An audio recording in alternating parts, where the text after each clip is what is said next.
Hello everyone, I'm Pat Fitzmaurice, the managing editor at Fantasy Pros and Betting Pros. I'm going to walk you through my favorite Week 3 player prop bets in just a minute, but first, if you want a chance to win a signed Joe Mixon Cincinnati Bengals jersey courtesy of our friends at Pristine Auction, you need to subscribe to the Betting Pros YouTube channel right now.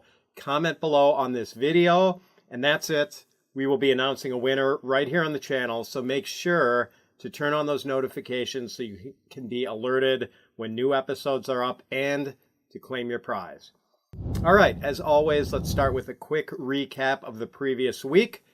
Another good week, 5-1. That brings our record to 10-3 on the season. The wins, well, we hit the under on Tom Brady passing yardage, the over on Carson Wentz passing yardage, the over on Javonte Williams rushing yardage, the over on Cooper Kupp receiving yardage, and the under on Noah Fant receiving yardage.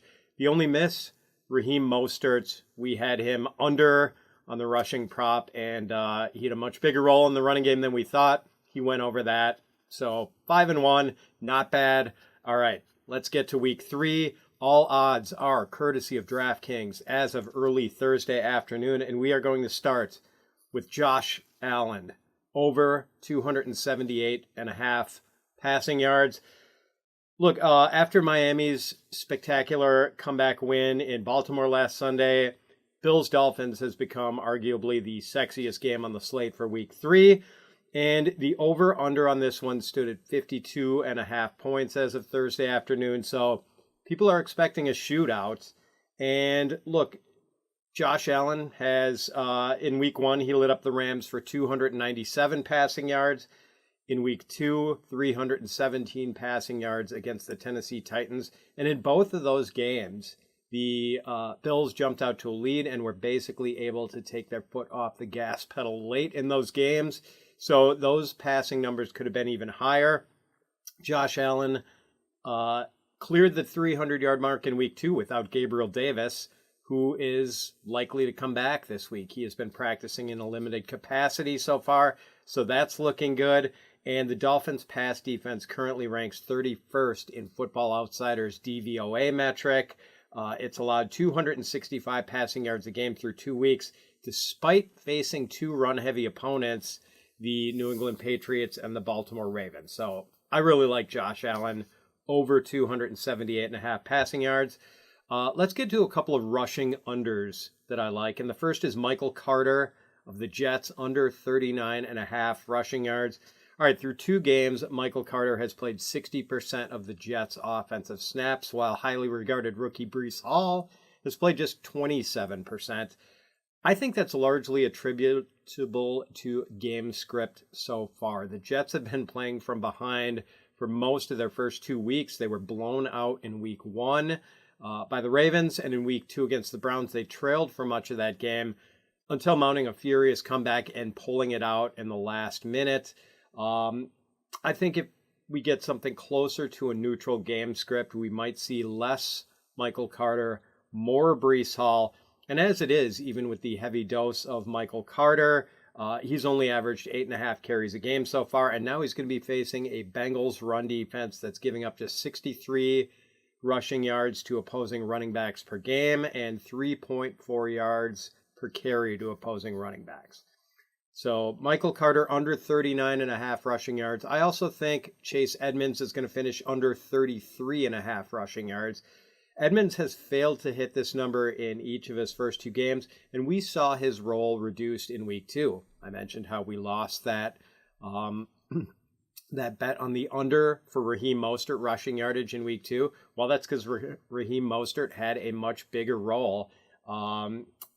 Edmonds played 63% of the Dolphins' offensive snaps in week 1, but that number was down to 51% in week 2. He was outsnapped by Mostert 39-36 in their win over Baltimore last week, and he was outcarried by Raheem Mostert 11-5. So we're seeing some slippage in the Chase Edmonds role. This week, the Dolphins are going to be going up against the Bills, who have given up just 54.5 rushing yards per game to opposing running backs so far, and they rank 3rd in DVOA against the run. Not looking good for Chase Edmonds as a runner this week. I'm betting the under on 33.5 rushing yards. All right, before we get to the next 4 selections, do you want to track all your wagers in one place? Check out the Betting Pros pick tracker at bettingpros.com/pick-hyphen tracking. It syncs up with your sports books to tally which picks hit and which picks miss. And it gives you a live look at what the public is doing so you can use real-time tracking to determine which plays to make and which to fade. Get on the leaderboard and quickly become a sharp by using the free advice we have to offer at bettingpros.com/pick-hyphen tracking. All right, next up, Hayden Hurst, over 30.5 receiving yards. Yes, I'm picking the fellow Ginger to have a nice game in week 3. Hurst has been targeted 15 times in the Bengals' first 2 games and has had 5 catches in each. He's accumulated only 70 receiving yards because he's averaging a woefully inefficient 4.7 yards per target. But we should probably expect an efficiency boost this week against the Jets, who are allowing 65.5 receiving yards per game to tight ends. Allowed 65.5 receiving yards per game to tight ends last season. Hurst has played 78% of the Bengals' offensive snaps, and that number could climb even higher in week 3 now that the Bengals are going to be without their main blocking tight end, Drew Sample, who's going to miss time with a knee injury. So Hayden Hurst, over 30.5 receiving yards. We also like Brandon Cooks over 60.5 receiving yards. Cooks has cleared this number in 4 of his last 6 regular season games dating back to last December. He's seen double-digit targets in both games so far in 2022, and his status as an alpha receiver in the Texans offense is unquestioned. This week, he is up against a Bears defense that has given up only 34 targets to wide receivers through 2 weeks, but there's a reason for that. 49ers-Bears was played in a monsoon in week 1. There wasn't going to be a lot of forward passing in that game. And in week 2, the Bears were handled very easily by the Packers, who were able to lean on their running game in the second half. So when wide receivers have been targeted against the Bears so far this season, Chicago has given up 9.3 yards per target. That's not very good. This is not a good secondary, not a good pass defense. Cooks should be able to clear this very low bar of 60.5 receiving yards. I think he's going to have a nice day. Leonard Fournette, let's go under 28.5 receiving yards. Can we just dispense with the idea that Leonard Fournette is some sort of good pass catcher? Yes, he did have 69 receptions for the Bucs in 2021, but he averaged a very inefficient 6.6 yards per catch and only 4.9 yards per target. Those are bad numbers, quite frankly. And Fournette has been even less efficient through 2 games in 2022. He's been targeted 6 times. He's turned that into 19 receiving yards, an average of 3.2 yards per target. It is possible that Fournette gets a target bump this week with receivers Mike Evans and Chris Godwin both out. Evans serving a 1-game suspension. Godwin dealing with a hamstring issue. But the Packers have only given up 9 targets to opposing running backs so far and 41 receiving yards to opposing running backs through 2 weeks. They've got 2 linebackers in Devondre Campbell and Quay Walker who can really run and cover. So this is going to be a tough matchup for Fournette. We like him under 28.5 receiving yards.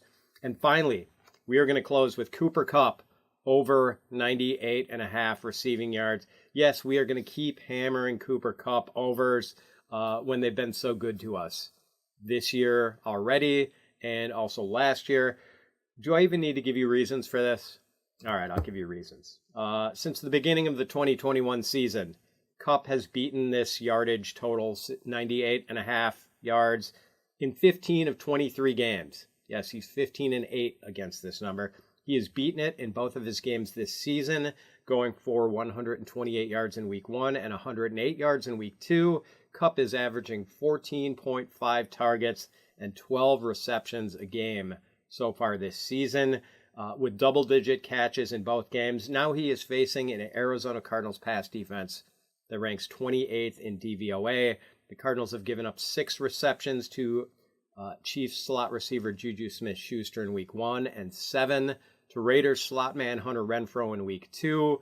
And we know that Cooper Kupp is the king of slot receivers. Expect him to go over 28.5 receiving yards. All right, folks, that's it.